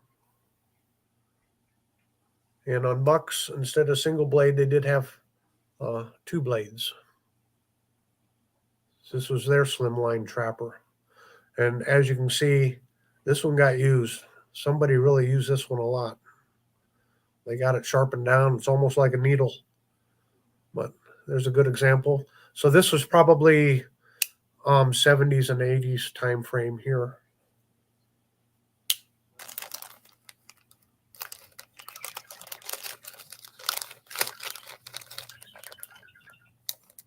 Sweet K-Bar. Thanks, Last Ranger. And yes, Pete, K-Bar used to make a lot of quality pieces. So, yep. Hold on just a moment here. I know I got them. I'm just wasn't prepared to get them right quick. Yeah, I know. I was the same way. I wasn't prepared for. Well, we're getting them. We're getting them. Yep, exactly. And some of this is from the 90s, and some of this is from earlier. But I don't know if you guys probably remember this little anvil knife. This was my brother-in-law's little Boy Scout knife that he had, and it was pretty gunked up and stuff. So I cleaned it all up and everything, and he said that I could hold on to it, but it's definitely a fun little knife. Definitely a smaller Stockman, but here's the little sheep foot blade on it. But it cleaned up really nice. It doesn't really have any kind of snap to it anymore. It has a little pen blade on it instead of a spay. But definitely from the 70s. And then let's see. Here's a little buck lancer from 1988. Oh, cool. Okay, so on the lancer here, it has a coping blade. That's not a sheep's foot. It's coping. You can see how square that is. And the reason for that, the coping blade, is it's in line, so you can use this to score, like a carpenter can use it to score wood and things like that with. Where a sheep's foot on a Stockman, it's bent over a little bit, so you don't get a straight line with it, where this one does. So that's all. Yeah. Now this next knife definitely has some meaning to me. This little classic SD. My dad gave me this before I went to Germany back in the 80s when I was in the service. And I've had this, really forever. And I never really see very many of these with the black blade on it, or black covers rather. But it's the old, Swiss-made rost-free or rost-fry blade markings. But it's just your standard SD classic, with the scissors. Let me see. Yeah, this is the one that has the screw before they pinned the scissors in place. So this one has some nice meaning, for me because, it came from my dad and he's no longer around. So I enjoy that one. You want to go, Tom? You got another one? Go right ahead if you got one ready. Okay. Yeah, this is a little Schrade knife. And I think I got this either in the late 80s or the early 90s. Hold on, I got to let my dog out. Okay. So he doesn't want to. I'll just give him some eye candy there. Okay. Yeah. So yeah, this is just a great little Schrade, and these were the kind of knives that I was really into, for a long time in the 90s and stuff. Just really nice little lockbacks with synthetic handles. Here's another one that's like that, another little Schrade that these guys were, all the rage. Really good knives, ones that don't weigh anything. They have a nice little lock to them, and just great little work knives. Yeah, Jersey. I don't know why they did that either. Why they stopped making the Pioneers in their yearly series. They did change it. Yeah, we'll see you later, Gizmo. I didn't know you were leaving. Let me see. Yep, there you go. And you like Tweety Pie too. Okay, well, we'll talk to you later here during the week. Okay, are we still discussing philosophy? Sure, Blaze. Not a problem. Looks a lot like the Caliber. Yeah, a lot of these knives were, I think, based on each other. I did a video talking about how Gerber changed knives when they came out with that. But yeah, they're definitely like the Case Caliber. I have one of those, and they're, yeah, this one is not the Case. Let me see if I can see. Oh, this is actually the Gerber 300. Yeah, so this is one of the original ones that they made, and they kind of didn't patent this type knife, so everybody made them. So it's definitely interesting. You got one, Tom? You ready? Yeah, I was just kind of holding it up for some eye candy while you were talking. That's the Buck Wrangler there. It's a nice. jumbo or large, extra large Stockman. It's model number 307. I don't know the exact year. This could have been from the 70s or 80s right here. So yeah, that's a big Stockman right there. Yeah. I do have a Victorinox from the 80s. Let me go grab it real quick. Okay. Yeah, and so here's my light, my buck light from I think I got this around 85 or 86. And so this is, the 110 style. This is the model 426, but it's based on the finger groove models. And it's really a very nice knife. This is what I was carrying in the field when I went to the field when I was in the service. I used to take this with me, and just a fantastic knife. And so, yeah, I'd like to get a regular 110 that has the finger grooves. But like when I showed off the Kershaw, it had the finger grooves on it also. So I'm a fan of finger grooves. If they fit my hand, I'm good with them. If they don't, I'm like everybody else, and I don't like them as much. And then here's my regular buck 110. This is the 50-year anniversary model, so it has the special shield and the different stamp on the blade that's got the anvil on it. But just the buck 110 is just such a great knife.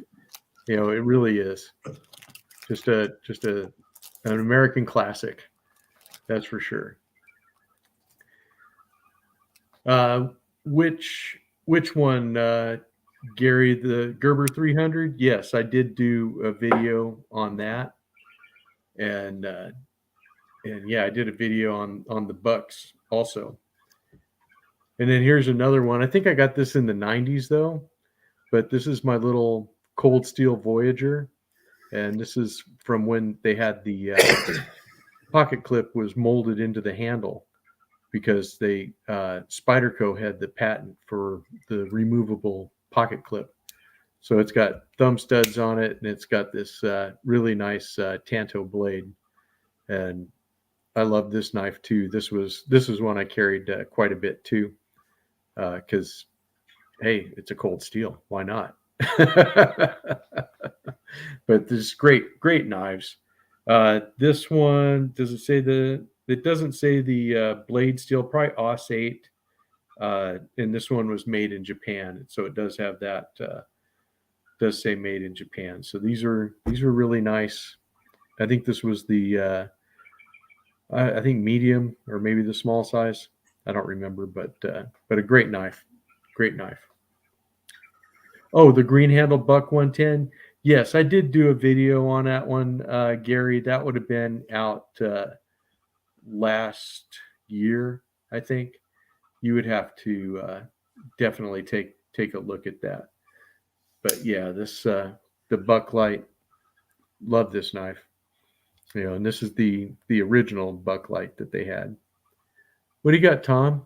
You're showing a nice. This is from the 80s. I bought this in Hong Kong in, I think, 1988.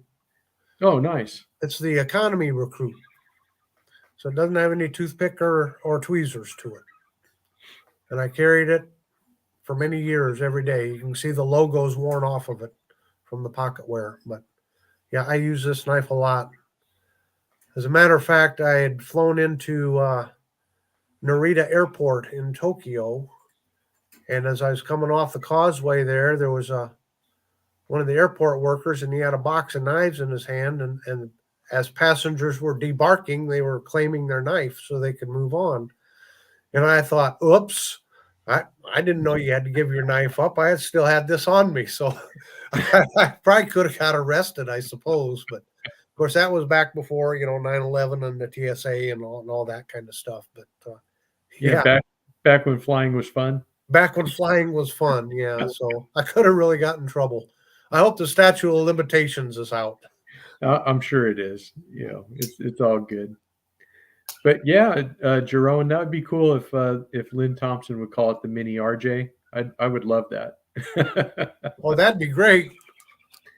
And let's see here. Oh yeah, I do have this. I showed it earlier in the show, but this Hammer brand Stockman Oh yeah. was made in the '70s, and you can see the like the anvil type markings or rough forge, uh, that's supposed to look like hammer marks on it and stuff, and so that's on all the blades. And this is a really cool knife. I found this in a antique store. So let me see if I can open up this. It's a little stiff still. Here's your sheep foot blade. So definitely when I saw this, I was just like I've never seen one like this. So it's definitely a fun knife, and it's a large Stockman pattern. So I like that as well. Uh, let's see, did I have another thing from the '80s? I don't think so, but like I said, I don't know when that other uh, Stockman that I had, the one from where did it get off to? Oh, here it is, the old timer. I have no idea what year this was made. It could be the '70s, could be the '80s, because old timers are very hard to date. That's for sure. Go ahead, Tom. What you got?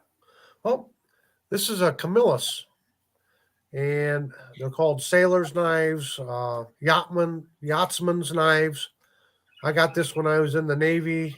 We call them bosun's knives because bosun's mates were the deckhands, deck Right. department, and most of them carried something like this. If they didn't have this, they had a dedicated marlin spike in a pouch they wore on their belt. But yeah, this. So then it has the marlin spike here that locks in. Yeah. So, And and they then, developed that to guard against marlins, Tom? yeah, that's right. That's right. But boy, you could spike somebody with that. That's for sure. Oh yeah. Now that's primarily for helping you to loosen up knots Yeah. in the line. So yep. So this one would be from probably the 80s.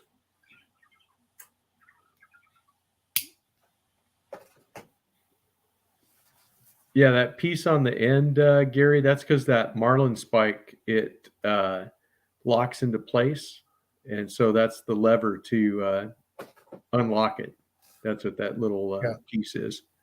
Yeah, the spike locks in place. And again, you can use it down in here. If you got a knot down here, it allows you to get down and loosen that knot up. And that's why this is locking. And then this here, you push down on it and it unlocks the marlin spike then.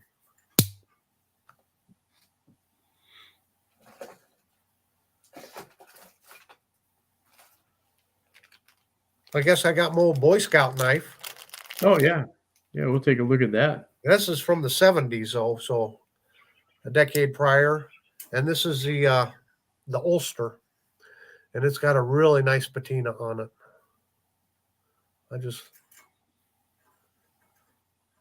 I'm lucky I didn't lose this knife, but yeah, just your standard camp knife, Boy Scout camp knife. Yeah. And I probably bought it in the early 70s. Yeah. Not to date myself, but probably would have been 10 or 11. Right. Not to date myself or anything, but yeah. So Yeah, because that's the kind of knives that we would buy when we were going in the Boy Scouts or the Cub Scouts. yeah.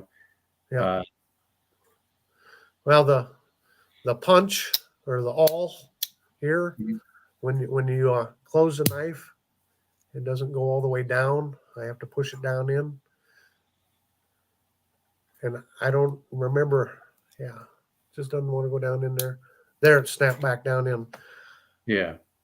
I don't remember exactly what I was doing to make it bent that way, but I know I was probably doing something stupid with it.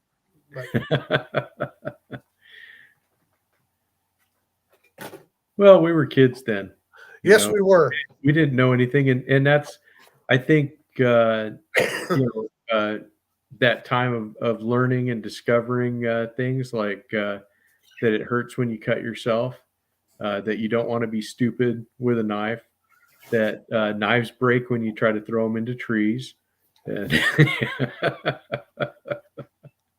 all kinds of stuff like that. That's for sure. But that's because we were kids and we played outside too. Uh, a lot of kids don't play outside anymore.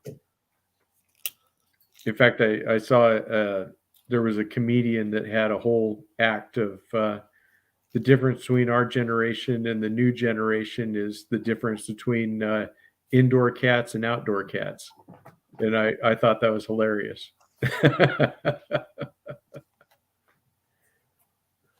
Sorry, I was digging around there a little bit. Thought I'd show this one quick. This is the 117 buck, and it's like the little brother to the 119. You see, it's got the fuller to it. Oh, nice. Really a nice clip blade there. So, yeah, I really like this knife. Yeah. They're not as common. The 102s and the 119s are probably the more common fixed blades that people think of with buck, but they got a lot of other different models too. So, yeah. I can show you here real quick. I can give a comparison if you'd like. So there's the 119 and there's the 117. So like big and little brother. Yeah. Yeah. It's quite a difference in the size of those knives. Yep. Yep. I just love buck fixed blades. I don't know what it is. I've got, I think, 4 of the 102s now, and I'm thinking about buying another one. But, can't explain it, but I guess I don't have to, right? We all know. That's right. I want a 102. I still don't have one. Yeah. And that's when I'm looking for. Every time I go into like a pawn shop or one of the antique stores or thrift stores or whatever, anything that's got old knives, I'm looking for a 102 and can't find one.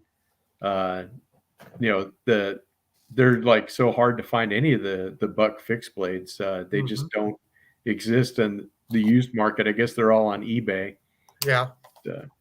Oh, they had one on there the other day that had a bone handle, and I'm sure it was like a buck of the month club from however far back, and right. I think they were asking $250-$350 for it or something, and it's like, well, I would sure love to have it, but I'm not pulling the trigger on that. So yeah, for sure.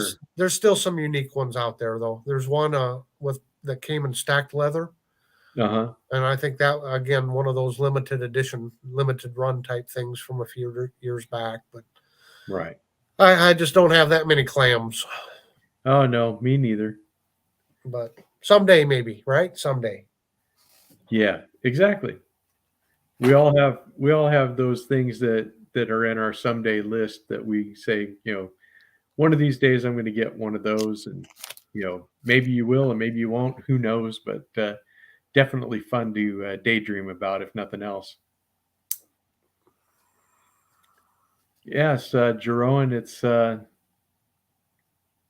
I'm surprised that not more of the bucks are available over there, but maybe they just carry the more popular models over there instead of having some of the more esoteric ones. I don't know.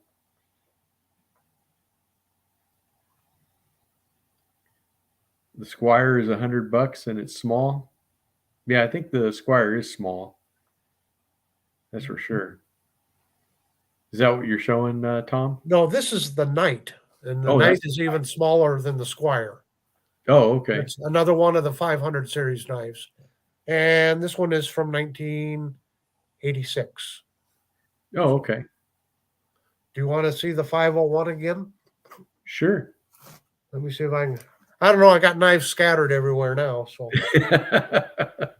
that's what happens. That's all right. That's all right. Let me see if I can find it here quick. Yeah, I hear you, Jeroen. A lot of German competition there. That makes sense. that there'd have a lot more German knives available. A lot of the German knives that we probably can't get over here are the ones that they don't even bother to export.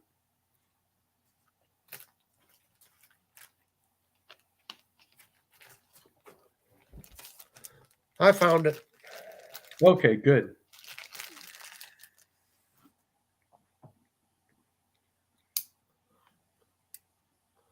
So there's the Squire.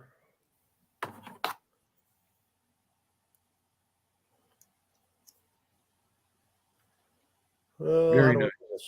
Here we go. So the Squire and the Duke, the 501 Duke. Yep.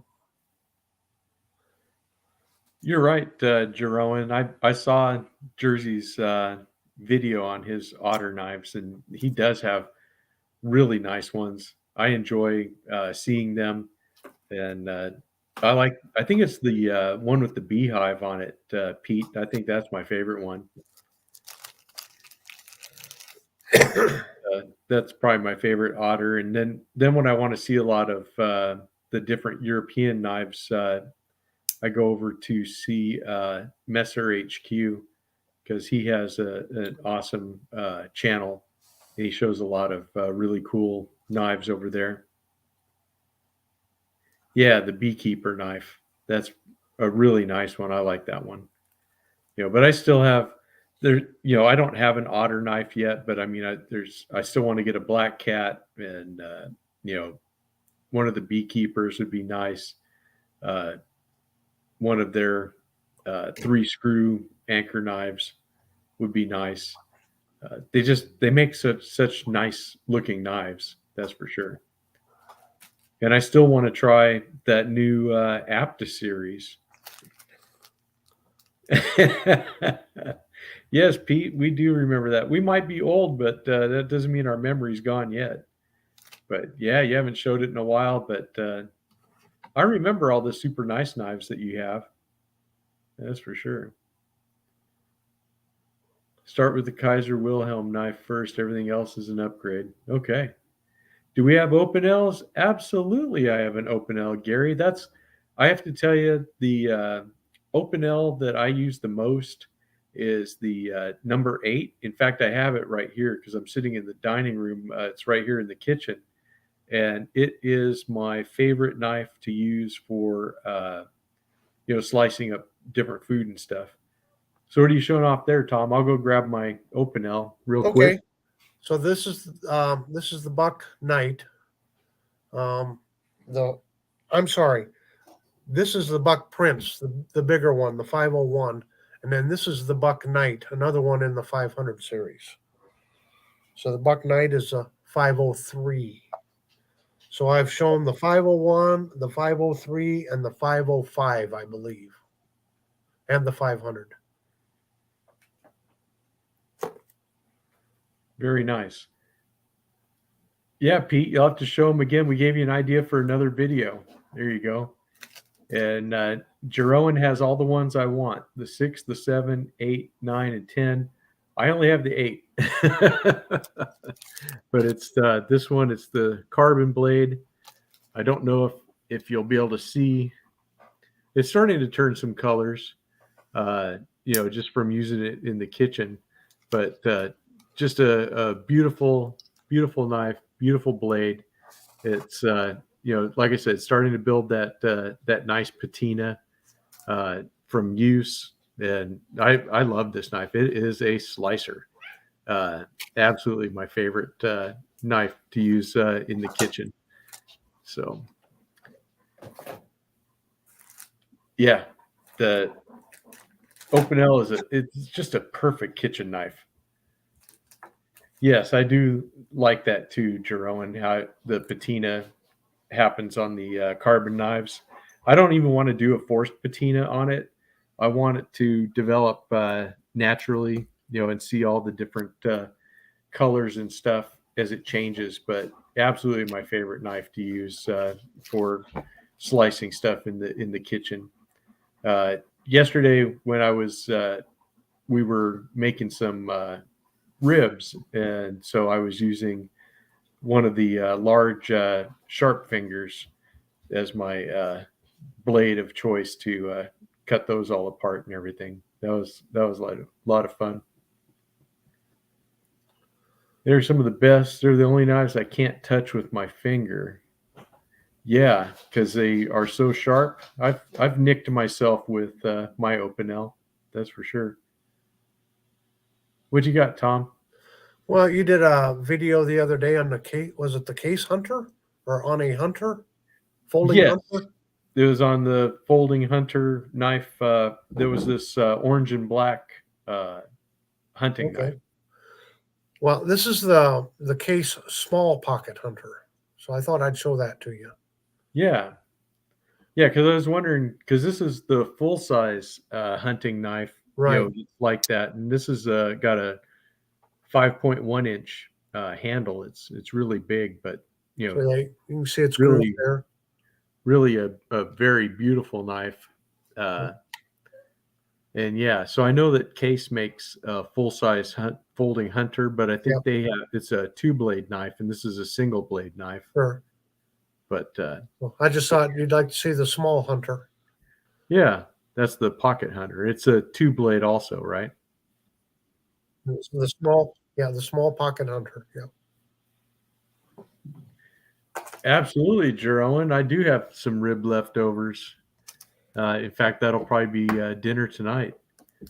So yeah, come on over, and if I don't have ribs, we'll go buy some. We'll make them that day. I don't think it'll be worth the flight, be the most expensive meal you ever had, but we could hang out and look at knives for sure while we're cooking those.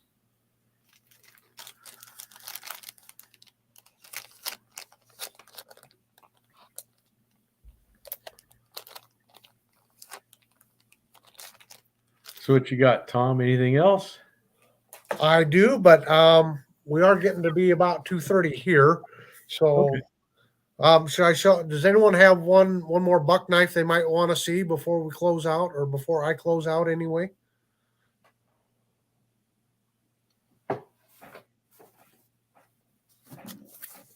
Okay, Pete. Hey, thanks for stopping by, and I'm glad that you were here. It was a lot of fun, and thank you for the super chat. I appreciate that so much, and so I'm glad you had a great time. Oh, hey, Rhino. Yeah, we're just getting ready to wrap things up here. So thank you for coming and saying hi. We appreciate that. Is that your custom 102, Tom? Well, it's not a custom, but they come out with it does have micarta handle, and it's S35V steel. So Buck has started coming out with some more upgraded steels. Yes. They Those are cool. said they were, kind of behind times, but they said they wanted to make sure they had their heat treatment down before they introduced it, and they said now we're ready. So they've been coming out with You're more and welcome. more models. So Yeah, I like those. Yep, you're welcome, Gary. I'm glad we stuck around a little longer. I didn't know if we were going to stick hard and fast to the 1 hour, but it's been fun. It's been fun having you on here, Tom. it's been great. It's been a lot of fun, and everyone asking great questions, making great comments. That makes it so much even better, doesn't it, RJ? It sure does. And you're right, old fart. Anything that your wife gets you, any kind of knife or something, uh, that's definitely something that you're going to hold on to forever, because it just means so much more when they get you something really nice like that. Yes, Gary, you and me both. We both need some buck fixed blades. Actually, there's more than a couple that I'd like to get.